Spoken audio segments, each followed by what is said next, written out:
right, back to Monday here. Game was it game 8? So we're at game 8 now. As I told you last Thursday, season's flying. We closed the chapter last night on Syracuse. Good meetings. I think probably the greatest takeaway from the game was, the adversity we went through in the entire game. Our guys, fought back. They didn't go. There was no blinking on the sideline as far as what's going to happen. I mean, they go down. The only drive of the day they had in the fourth quarter, which was a good drive by them and maybe poor execution by our defense, but the only drive they had of the game was in that quarter, and then they come out and do an onside kick. We call it a sniper, where they try to hit a guy in the front row, and that's hard to do. It's a great job by their kicker, but our guys didn't blink, and we went either 3 and out or 4 and out after that series, which was huge. I think it was 4 and out. Stopped them on 4th down, but being down numbers, next man up, guys that were on the field at that point hadn't played a whole lot of snaps the entire year at times, but just the way our guys responded, to me, that tells you, your guys believe. That's what I told our guys last night. I think we played really good on defense. I think first half they scored 7 points, and it was on a 12-yard drive. Really happy with how our defense responded and played all day. Happy with our special teams, obviously. Kenny Johnson punt return was big time. And then offensively, we didn't play very good, as you could see. And you go back and watch the videotape, it's different than you felt on game day, like what's going on. I obviously did a poor job of preparing our offense for that game. I think the noise was a lot more than Florida State. It's been a while since we've been up there. We won't make that mistake again. But we played. We practiced with a lot of noise, but it was just different, and we didn't respond well. But when you go back and look at the offensive tape, just the amount of penalties. I mean, I put it up last night in here. It's like we filled up a page on the thing, which really has not been us for the most part. We've gone 6 or 7 a game, but not that many. And majority were on special team, on offense. So it's hard calling plays. It's hard to get first downs. It's hard to move the sticks when you're going backwards too often. I don't care what plays you call. I mean, when you're behind the sticks, you got a problem, and you don't protect the quarterback. So, the combination of those two things, got our offense, and that's why the production looked like it did. But again, the way they finished is critical. I mean, that last drive, again, still with penalties involved, and Poppy's catch down near the goal line, and then just eating up the clock and victory offense. Again, it's not how you start. It's not really what happens in the middle of the game. It's how you finish. So happy for our guys there. But to beat this North Carolina State football team, which is the most talented football team that we will have played to date, I can guarantee you that. They are the most talented. They're well coached. We'll have to play a complete game, okay? Week before Florida State, defense didn't play very good. Offense played really well, okay? You flip it to Syracuse game, defense played really well. Offense didn't play very good. If that happens Saturday, one of those offense or defense phase doesn't play good, it will not be a good Saturday afternoon. So that'll be what we prepare for. Dave Doran, he's a great friend. He's a great coach. He's a great person. He's been in this league for a long time. He's won a lot of football games. Have a ton of respect for him and what he does there at North Carolina State. Does a great job recruiting. He finds guys that fit his system, and they are talented. Offensively, C.J. Bailey starts with him at quarterback. A young kid that is efficient. He can run. He's athletic. And he's accurate. I mean, they're one of the most efficient passing offenses in the country. Smoothie. Thinking of Holiday. Hollywood is really good. Their tailback is special. Best tailback we faced to this time at this point. One of the top 2 leading receivers. As well as he's a bounce runner. He's got speed. He's as close to a guy like Des Reed that we'll face this year so far, at least. I know we got some great ones coming up here in the future. But he's really good. Their tight end is special. Number 7 is really special. And Kurt Roper does a great job as the offense coordinator. And then DJ Elliott's a DC, play a lot of 4 down, a lot of quarters coverage like us, a lot of man free, and some cover 3 as well. So they're very multiple in what they do. This will be the best set of defensive ends that we will have faced as well. The one defensive end, Harsh, I believe his name is, Sebastian Harsh is, and the clone is on the other side. Those are the 2 best defensive ends we'll face this year so far. Our tackles will have to play really good to have a chance to throw the football at all, and obviously in the run game, they're good versus a run and they're good versus pass. They're not just pass rushers. Overall, they got a really good offense and really good defense, and I haven't peeked at a lot of the special teams yet, but I'm sure they're good there, like they are in the other two phases. Questions? Obviously, Dez was limited, had to leave the game at the end, but he still didn't have any targets when he was in there. What did Syracuse do to take him away as a receiving option? Nothing really. I think it's just, with the play count, I think he was only on the field for 23 plays, so he wasn't on the field a whole bunch. Obviously, he came in as a game-time decision, and we didn't get him to – we wanted him to play more. But we also had the plan of if he plays of just, not abusing him, okay? It's a long season. We feel good with those other tailbacks as well. As we've spoken, you saw Boosie go down that sideline on the one that got called back. He's special as well. So we just want to have Dez for a long period of time. Probably took too many snaps at Florida State, but gosh, you had to turn him loose. And we tried to be a little bit smarter because he didn't come out of that game as healthy as we wanted to. As I told you, he didn't practice on Tuesday, didn't practice on Wednesday. We just didn't want to get into and again, I mentioned it before the Florida State game, but we just don't want to get to the point where he goes back to where he was 4 weeks ago. And but he's special, and we just got to be smart with him. And again, I think the one time we had a target to him, Mason ended up scrambling away. He should have just thrown it to him, and they peeled on him and took it away. And I think we ended up getting sacked on that play, where Mason should just he's going to make somebody miss in space, even if the defender's right there. I trust Zero with the ball in his hand. He's going to catch it and he's going to make a play. But Mason got spooked out on it. But and I think it would have been a big. Big pass reception for him. But, again, what Syracuse did was, put us behind the sticks. And we put ourselves behind the sticks as well. So we beat ourselves up on offense ourselves. It's what we did, not really as much of what they did schematically. Syracuse's pass rush hadn't been getting home very much this season. Then they get 7 sacks against you guys. After watching the tape, was there something that they did differently? No, it's something that we did differently. We didn't execute very well. Okay, we didn't execute very well, and I don't know if our guys were feeling themselves from the week before. That's kind of what I told them last night. I mean, defense, you played terrible against Florida State, and you bowed up, okay? Offense, you played great against Florida State, and then you have a down game. And you know what? It's about consistency, and you can't think, oh, we're going to be okay, we're good, and we're going to walk into that game and just beat anybody. You better come to play. And I'm not saying they didn't come to play. We just didn't execute for whatever reason. I wish I could tell you exactly what it was, but we didn't execute. But the great thing is they're not going to not execute 2 weeks in a row. So they will be a lot better this weekend. We've got to keep our defense straight and make sure they can do it 2 weeks in a row. And that's my job as a head coach, to make sure that they're all not feeling too comfortable, too confident, that they think they can just put their helmets out there, and if they show up, they're gonna play well. It was more execution, and in all phases, not just the offensive line. I think Mason was responsible for 3 of those sacks, and he'll tell you that. So I mean, he's got to get rid of the ball. He's got to do what he's supposed to do, and that happens sometimes. He's still a young player on the road, and that was by far the noisiest place we had been in. You mentioned that the offense didn't play particularly well at Syracuse, but nonetheless, every game that Mason started, you guys have scored a touchdown on your opening drive. Has there been any correlation, just game in, game out, on why you've been able to start hot offensively? Yeah. I mean, we've started hot offensively the last 4 games. If you go back to Louisville, we went right down the field. We ended up kicking a field goal. So the last 3 games, we've scored touchdowns. The Louisville game, we had a field goal. But if you go back and you rewind and go to that Louisville game and look at the first drive, Malachi drops a pass in the right flat on our sideline. That's going to be a touchdown. We score on that drive on a 3rd down. But he drops a pass. Again, execution.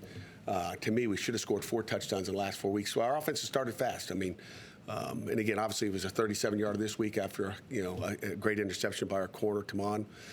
So I think it's a nice short field helped us as well. But that's what it is. Is it something about your team though that it can not play maybe as well as you would like and still win on the road? Absolutely. It tells you we find different ways to win. And I think that's huge. That's kind of the adversity. I mean, you put yourself in those positions, you don't want to be in it. And again, we beat them pretty handily when you look at the scoreboard. But it was a lot tighter as a coach as you sit on the sideline. But our guys didn't look at the scoreboard. They didn't blink, as I said, and that's the impressive thing is our guys didn't panic. And to me, I like to win when we don't play good. Okay, think about that. If you don't play good on one side of the ball and you win, that's huge. And we would all been sick to our stomachs if we don't play well, we don't execute well on one side of the ball or the other, and you lose the game. So I think, Will, that's a fair question, and absolutely, if you said, I would rather have that than a BC game where you're up 48-0 or whatever. What do you find out about your team? We found out a lot about what kind of character we have in that room. To your point about Lynham's interceptions, picks have been hard to come by for the secondary up until last weekend. 3 by the secondary against Syracuse.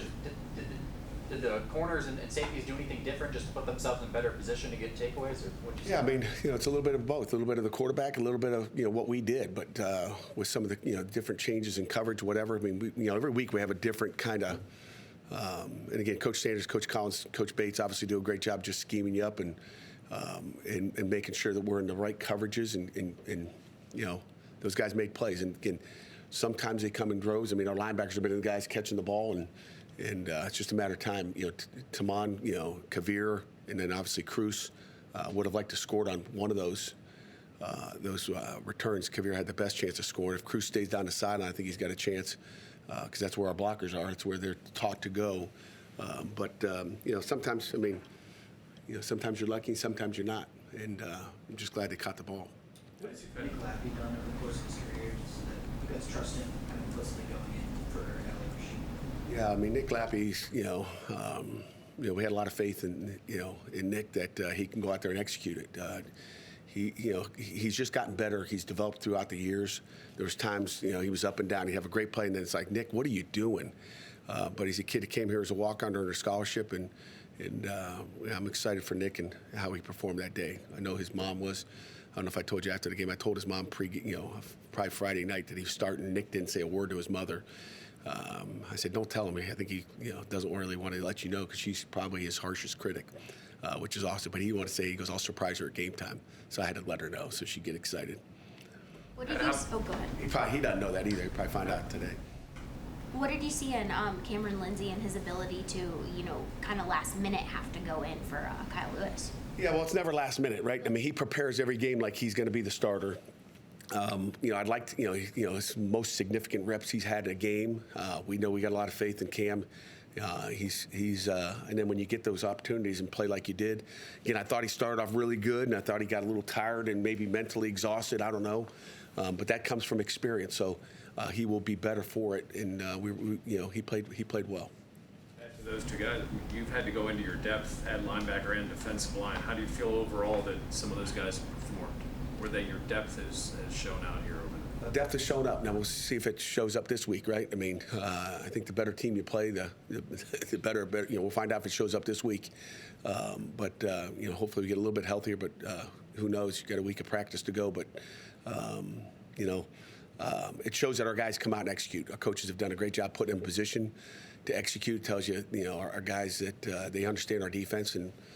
Whether they're the starter or whether they're the third team guy, they go in there and try to execute the best they can and play hard and play with effort. And that's what we've seen, whether it's our linebackers, our safeties, our corners. We've been banged up all season on defense for some reason. And our guys have stepped up and, we found a guy to put him like, Shadarian Harrison didn't play at all, Again, he was a game time decision as well. So, and I think he could have gone if we wanted to. But we were, Sean Lee's playing well, and Tamon and Rashad being back. It's just we go through these phases. Your run defense is 4th in the country. You talk about maybe there was some disrespect before the game. What just makes this front 7 a little bit differently, maybe other than executing compared to some of your units in the past? We'll find out this weekend. If we can stop Hollywood, then and stay in the top 10, that'd be nice. But I think our defense is built to stop the run. That's what we pride ourselves on. I know some people go crazy when we don't, stop a pass, but to try to make them one-dimensional if they don't have a running game. And again, I think they came into the game thinking they could run it on us against the little Panthers up front, and we were going to make sure that doesn't happen. And again, regardless of who we're playing with in that front 7, we were going to find a way to stop the run. This since this is back-to-back weeks now that you've sort of talked about being disrespected first with the O-line, 2 weeks ago now the D-line.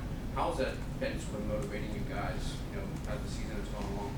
I don't know. I get motivated by it, so I don't know if the players do. I get motivated if I hear something or something is said, in the news or on the field. I'm old school though, right? I mean, I don't get I see news articles. I get opponent news during the week of what's happening with our opponents, what they're saying. That's the one thing I read. Mark Dethorne gives me my opponent news. That's all I need, and Mike gives me stuff that I need. Again, as a coach, I think you get motivated. Sometimes I'm not sure if the players get motivated, or care. But to me, it cranks me up. But I'm old school. I think in the first half there were 4 false starts on offense. How do you go about cleaning up those types of penalties? I think we got a little bit frazzled and started to do stuff that again, it was noisy, and like I said, I'll put that on me. That's not Kendall's fault. I'll blame myself. I just didn't have it loud enough, I guess. Maybe we should have gone to a silent cadence, I guess. But it was talking to those guys, it was a lot louder than I want to say practice, but it was a lot louder than it was the week before Florida State. You're in a dome. But if you didn't see it the week before, we really haven't had a problem with it. It's a one-game thing. Is it a lack of focus? I know Kendall talked about I was starting to thought maybe I should peek at the ball and then peek at my guy, and I'm like don't start doing things in a game that you really haven't done in practice. You got to practice that stuff. So I think it's a young guy that's and again maybe he's not a young guy, a guy that's playing Power 4 football in an atmosphere like that for the first time, and it just maybe got him a little bit more, but he won't have that problem this week. He had that punt return for a touchdown at the end of the first half. How has he developed his returner, especially on punt returns with Des out? I mean, that punter, he hit some bombs, and besides his kickoff return, he does a great job fielding the punt. And usually we have Des back there, or at least had him, as our starter, but Kenny, we know he's a great returner. He's a great kickoff returner. He's been that way. We've tried to give him a break on kickoff returns. And we know he's a superb punt returner as well. So he can make plays with the ball in his hands as a receiver. You guys have seen him catch and run. I mean, he's going to be your GAT guy. He's going to get yards after a catch, and he's dangerous with the ball in his hands as a returner as well. Pat, what's the push-pull there when you have a guy that's so important to your offense in that return position? Where things, I mean, look, obviously he's a dynamic player, but sometimes bad things happen, right, on punt returns. Like in the NFL, you don't see that a lot where the team's top receiver is also the kick returner. It's just something that doesn't happen. I mean, you got guys flying down, a lot of times unblocked, taking shots at your punt returner, your kick returner. So, I mean, you got to be smart with it. And like you said, in the NFL, I don't get to watch much NFL, but, it makes sense that you got a specialist back there. That's what he does, and he gets paid to do that. So, if you feel comfortable having a guy back there, you got to go with it. And again, the most important one is punt returns, because you're going to have opportunities there, probably more than people that are kicking touchbacks. So, so we'll put our money into that. And again, going back to Kenny's return, the execution by our guys blocking. And I've talked to you about Coach Barnowski and Coach Dodd. The work they've done. If you go back and again, it's obviously impressive what Kenny does there. But the blocking and the technique used and how we do things, to me, is what's special. And, it's something nobody sees. But Rashad Battle, had a great block. I mean, Abe Ibrahim had a great block. And we had guys doing what they're supposed to do exactly to a T. When good things like that happen, there's a reason. Do you look at the standings at all after, were you aware of what happened on Friday night in Miami? Like, were you guys aware of that? Yeah. I didn't look at. I don't have to look at the standings to watch that game late at night. And I also watched. Right as we got off the plane, we landed. I don't know, 2:00 in the morning. We were watching on the plane. I think everybody had the other game, the Florida State game, on as well, watching how they lost that game, which I thought was a touchdown at the end. I don't know what you guys thought. I can't believe they didn't call it a touchdown at the end, but I was shocked by that. I don't know how that's gone after the game, but but right as we landed, and the TVs on the plane went off, and we didn't get to really see how. But I had it on my dashboard on the way home on my iPad. I was able to watch the last part of that as I was driving down up 79 North. But right as Tommy got hit and taken out of the game with the targeting call, got to watch the other kid come in and finish that game off. But tough one. So I don't watch. I watch games. I watch football. I like to see what happens. but I don't look at the standings. But I know who's doing what. But the Miami game, again, anybody can beat anybody. You know that. I mean, who'd they play again? Was it Duke? Louisville. Louisville's a good football team. We saw that. Now, again, we beat ourselves in that game, but it just tells you what kind of football team we have. It tells you what kind of team Louisville is going to be. And we know Miami is talented and a great football team that will bounce back. Well, I guess the reason I asked that is because it looks like the league is kind of wide open again, right? Like there's a big cluster of y'all halfway through the season that have a shot to get to the Charlotte, right? I mean, is that good for the league, or is that good? Or in the area of the playoff, is that maybe you're not asking a football coach? If you ask all the analysts, it's bad. It's like nobody's good. It's like Miami's still really good. Georgia Tech's good. Miami's good. Louisville's good. To me, it makes it fun in the conference that everybody's got a chance. It's not Ohio State and everybody else. So I think it's a good thing. It's not just top heavy. From top to bottom, the ACC, I've said this for 10 years now, is probably top to bottom the best conference in the country, and that's why, because there's good athletes, there's good depth, and anybody can win on any given day. You can go up to Syracuse and get your butt whooped. That's why it's so impressive that, after a big emotional win at Florida State, we were able to bounce back the next week and get another one on the road and not play great. So, it's a great conference.